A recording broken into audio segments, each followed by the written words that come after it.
Assalamu alaikum wa rahmatullahi ta'ala wa barakatuhu. In the discussion of destruction of nations and communities and the rise and fall of nations and communities and getting inspiration from the Quran, we should not forget the Hadith.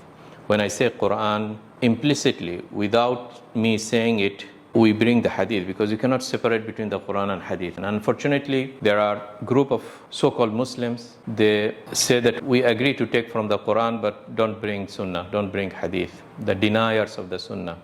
So when you do so, you are denying lots of ayat. That is not my topic, but here I just wanted to give one example of a Hadith that has lots to do with our topic, which is parameters and causes of the destruction of societies.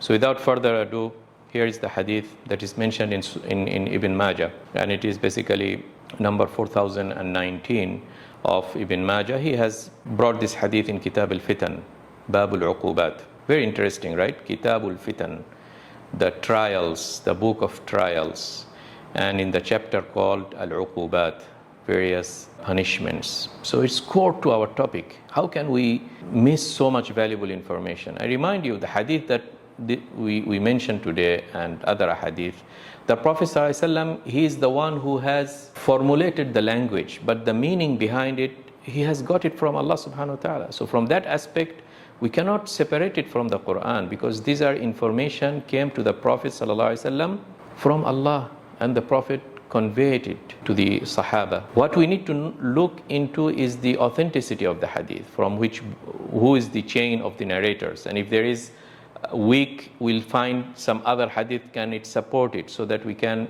complement it with some other hadith which is not weak. So this is a science by the ulama who has specified it. So for example, today's hadith, it is also in Muwatta Malik, so we'll find another evidence to support this hadith, and from overall we can rely on scholars who have gone through that exercise. For example, Sheikh Al-Albani has gone through this exercise and said that this is Hasan and a sound hadith, and it is number 106 of his book if you wanted to go back to it. So this is just an intro to those who cast doubt in the hadith, do not want to take the hadith and have this.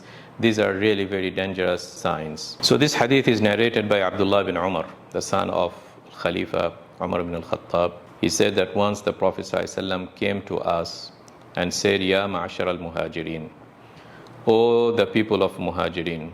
So this is a sermon that the Prophet wanted to draw the attention of this cream of the society, which are Muhajirin. They have already made all their sacrifice. So as if they're saying that you are the leaders, you should be now taking control of the society. You should take your society and rise them. Okay? So be aware of these 5 characters that I will say that will cause decline of the societies. So as if Prophet ﷺ is addressing the leaders of the society, the cream of the society, who has the control of the society, who are the ones who has brought the society to the topmost rank. They have taken the society and risen them to the glory and honor. Okay? So if you have risen there, now don't bring these 5 things that will cause the destruction. And hence you see how much it is relevant to our research or to our subject. So what did the Prophet say? خَمْسٌ إِذِ ابْتُلِيتُنَّ بِهِنَّ وَأَعُوذُ بِاللَّهِ أَن تُدْرِكُوهُنَّ. So there are 5 things I seek refuge with Allah that you are afflicted with it. So the Prophet ﷺ is afraid that people in the future of these nations will take these parameters, and that will be the starting of their downfall, the decadence. What are these? لَمْ تَظْهَرِ الْفَاحِشَةُ فِي قَوْمٍ قَطْ حَتَّى يُعْلِنُوا بِهَا إِلَّا فَشَى فِيهِمُ الطَّاعُونَ. Whenever illegal sexual behavior spreads in a society, and instead of keeping it private in the bedrooms or in the hotels, now they don't even feel shy in exposing it and saying it in the public and boasting it. This type of behavior, illegal sex, extramarital sex, adultery, homosexuality, you can bring in all this type of fahisha, like what the Qawm Lut has done previously. And you now see what all this transgenderism and gay and lesbianism, and they just declare it publicly. You see, if this happens, what will happen? فَشَا فِيهِمُ الطَّاعُونَ. Plague will start to spread. New diseases starts to show up. So here the Prophet said, وَالْأَوْجَاعِ الَّتِي لَمْ تَكُنْ مَضَتْ فِي أَسْلَافِهِمْ الَّذِينَ مَضَوْا. New diseases will come that they have never seen its predecessors. Novel, this coronavirus was a novel. So novel type of diseases. AIDS was something novel. Okay, who knows, there could be new type of diseases coming up whenever there is this kind of spread of illegal sex. You'll find it in having boyfriend, having girlfriend without outside the marriage contract is something very much rampant in the Western societies as well as those Muslim societies and universities and college campuses that they feel proud to import this kind of behavior from the West. And under it you can bring in all this media, all these productions of Hollywood that increasingly they try to normalize the homosexuality, the LGBTQ. It became, even they wanted to normalize it in the children's material, okay, what Disney has been trying to do. So this hadith, or this part of the hadith, the first character that the Prophet ﷺ chose is very much relevant to our societies today. And hence we have already started to see the outcome of the threatening that the Prophet ﷺ mentioned here, new type of disease and plagues. The second character, وَلَمْ يَمْنَعُوا زَكَاةَ أَمْوَالِهِمْ إِلَّا مُنْعُوا الْقَطْرَ مِنَ السَّمَاءِ. Whenever a Muslim society starts to refrain from paying their zakah, which is sharing their alms and properties and money with the poor, so that means the money starts to become stagnant in the hand of the rich, and the rich gets richer and the poor gets poorer, and the divide between these two groups starts to widen up. Okay, so this is the whole essence of the zakah. Allah subhanahu wa ta'ala through this zakah has made it obligatory for the rich that they give a portion, share it with the poor, because this is a due for the poor. This is their money in the hand of the rich. And again, if you see the societies, the Western societies under the capitalism, see how much is this divide between the haves and the have-nots. So what will happen if they do that? إِلَّا مُنِعُ الْقَطْرَ مِنَ السَّمَاءِ. They will be punished by the clouds refusing to shower rain on those societies. Droughts, dryness, the water gets down. California, you'll see the water level is going down, the reservoirs. And the California means is the place of all this decadence and the liberalism, LGBTQ, Hollywood, business, corruption, all these things is there. And people, they already started to complain about these things. Okay?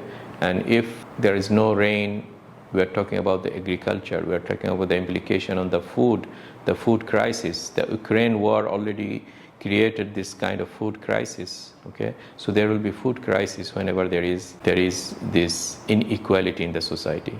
You see the relation that this hadith brought, which our economists, they don't bring it, because these are the moral aspects. Have you found this economists describing this inequality with food crisis? Very seldom, the way how Prophet ﷺ has mentioned it here. Okay, so وَلَمْ يَنْقُضُوا عَهْدَ اللَّهِ وَعَهْدَ رَسُولِهِ إِلَّا سَلَّطَ اللَّهُ عَلَيْهِمْ عَدُوًّا مِنْ غَيْرِهِمْ فَأَخَذُوا بَعْضَ مَا فِي أَيْدِيهِمْ. Whenever people break the covenants with Allah and His Prophet in terms of practicing the religion of Islam and also behaving properly with all category of the people, because this is ahdullahi wa ahdu rasulihi. In a Muslim society, there is a way that how you would govern the relationship between Muslims and those who are taking shelter in the land of Muslims. Okay, so this is also falling under it. So whenever that society breaks the covenant with Allah and His Prophet, Allah will bring to them aduwwan min ghayrihim, a foreigner's external force others will come and start to control them. عَدُوًّا فَأَخَذُوا بَعْضَ مَا فِي أَيْدِيهِمْ, and they will snatch some of their lands, their properties. So that means you see the relationship between this sinful action and the wars and the external forces coming in the heart of the Muslim land. And this cancer that is called Israel, which came in the Muslim land in 1948 and beyond, it's a result of when Muslims, they gave up, when the Ottomanian Khilafah, who was carrying the banner of Muslim Khilafah, was vanished, and the people, they just started to raise, instead of raising the flag of banner of Islam, Quran and Hadith, they started to raise the banner of nationalism or various other banners, and they broke the promise, and this cancer came, which is called Israel. Okay, so see how powerful is this message. And finally, the last point, وَمَا لَمْ تَحْكُمْ أَئِمَّتُهُمْ بِكِتَابِ اللَّهِ وَيَتَخَيَّرُوا مِمَّا أَنزَلَ اللَّهُ إِلَّا جَعَلَ اللَّهُ بَأْسَهُمْ بَيْنَهُمْ. So that was the external enemy coming to the heart of the Muslim lands because of breaking the covenant. Now, the internal conflict between the Muslims also can happen when مَا لَمْ تَحْكُمْ أَئِمَّتُهُم بِكِتَابِ اللَّهِ, when their leaders, the leaders of the Muslims, they abandoned Quran and Hadith, and they started to go to the French and British and other places to fetch their consultants and set their legislations and rules. There is a ruling in the Quran, they say no need. Napoleon, yeah, welcome, bring us the system, bring us your system. Okay, and this is what happened to various Muslim societies and countries. In their legislation, they left the rulings of the Quran and Sunnah, and they started to import rulings from East and West and other places. When this happens, جَعَلَ اللَّهُ بَأْسَهُمْ بَيْنَهُمْ, Allah has made enmity between them. Their heart became divided. They lost their unity. Each country has its own agenda and has grudges and clashes with its neighbor country. Okay, so they are busy fighting each other. How can they go and fight the common enemy and liberate those cancer like Israel? And this is what we are seeing. Okay, so this is the end of the hadith. You see, I don't want to even go too much commentary, because you could see the power of the hadith and watch the surrounding, the contemporary times. So see how valuable is the hadith that brings us this kind of information. I wanted to end with another hadith which is very famous. Man aada li waliyan faqad adantuhu bil harb. And this is in Bukhari, okay? In Bukhari, in Kitab al-Riqaq, number 6502. And this is hadith of Abi Huraira, when Allah subhanahu wa ta'ala is saying, and the Prophet is narrating this hadith, Man aada li waliyan faqad adantuhu bil harb. Whoever has declared enmity with my beloved people, which are the Muslims who adhere to Islam and love Allah. So these are wali, these are friends of Allah. So whoever declared war against my friends, Allah is saying, فَقَدْ آذَنْتُهُ بِالْحَرْبِ, I will declare war against them. Okay? وَمَا تَقَرَّبَ إِلَيَّ عَبْدِي بِشَيْءٍ أَحَبُّ إِلَيَّ مِمَّا افْتَرَضْتُ عَلَيْهِ.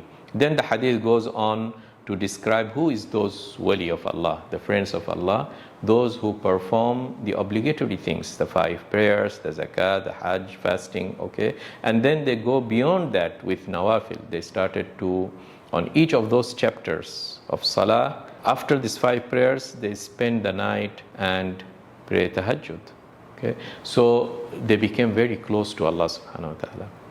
So those who have made this group of people their enemy, I, Allah, will become their enemy, and I will declare war against them. You see the word, آذَنْتُهُ بِالْحَرْبِ. I will declare war against them. Declare war against them. So that means this is a war, and the war means there is a winner and loser, and the loser means there is a collapse of those society and community. And hence you see relevance of this hadith to the topic we are discussing. The grand theory of the collapse of societies inspired by the Quran and the Hadith. Okay? And in the context with against whom Allah declares war, we found one answer here. Another answer we can find it from the Quran itself. فَإِن لَمْ تَفْعَلُوا فَأْذَنُوا بِحَرْبٍ مِّنَ اللَّهِ وَرَسُولِهِ. And it came in the context of Surah Al-Baqarah, where Allah subhanahu wa ta'ala is saying to those, Daru ma baqiya min al-riba in kuntum mu'minin. Leave those financial transaction that is based on riba, usury and interest. See, if you don't do that, then be known that there is a war that is declared against you and Allah and Rasul from the other side. Okay, so from this hadith we could see how United States of America or the Western civilization or society in general, their economy is based on riba. That is one element of the war against Allah and Rasul. And the second, they are the one who are supporting Israel, and Israel is waging war against those whom we think that they are friends of Allah. The people who go to masjid, they are hafiz of the Quran, they memorize the Quran, and you have seen all those videos that is coming. Then whenever there is hundreds of people in one family is vanished, and the surviving ones, they raise their hand to Allah and supplicate, and they say hasbunallah wa ni'mal wakil. If they are not the friends of Allah, I don't know who will be. Okay, so Israel and with its America are raising war against those friends of Allah. So according to this hadith, Allah is declaring war against them and they will vanish. Okay, so from this hadith we could see how soon, inshallah, these forces that is called Israel and its master, which is called United States of America, they will collapse. They will collapse. And even the secular researchers, if you in a next time, inshallah, I will bring you so many quotes from those who even they don't believe in the Quran and Hadith, but they just analyze the situation of the United States against past nations and the parameters and the decadence and the morality from the previous Hadith that I talked about earlier. Okay, probably I will bring you the book of Chris Hedges, I think the Farewell America or something like that next time, to just give you some of the examples. So this is very clear to us. And this is the value of the Quran and Hadith. May Allah subhanahu wa ta'ala guide us. Wassalamu alaikum wa rahmatullahi wa barakatuh.